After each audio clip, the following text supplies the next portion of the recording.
प्यारे बच्चों, आज हम फिर से लेके आए हैं आपके लिए एक नई कहानी। जल्दी से बैठ जाओ कहानियों की ट्रेन में। और हम आज सुनने वाले बंदर और हाथी की कहानी।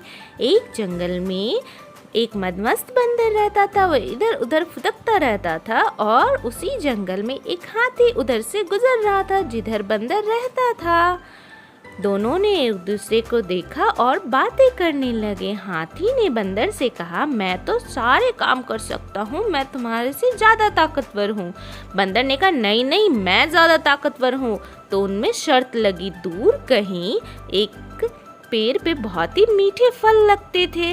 उस फल को जो भी पहले तोड़ कर लाएगा वो विजेता होगा, यानी कि वो सबसे ज़्यादा ताकतवर होगा।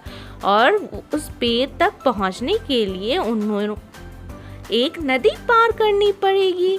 नदी पार करने के लिए दोनों किनारे पे पहुंचे और हाथी तो नदी में उतर गया और बंदर तो बिल्कुल नदी नहीं पार कर सकता था। तो वो वहीं सोचने लगा। तभी हाथी ने कहा, चलो तुम मेरे पीठ पे बैठ जाओ। और दोनों मिलकर नदी पार करने लगे और बातें करने लगे। जब नदी पार करके वो पेड़ के पास पहुँचे तो उस पे मीठे फल लगे देख के दोनों बहुत खुश हो गए। अरे वाह, कितने मीठे फल हैं। और हाथी तो पेड़ पे नहीं चढ़ सकता था तो वह यहीं खड़ा रहा और बंदर कूद कर पेड़ पर चढ़ गया और मीठे फल खाने लगा।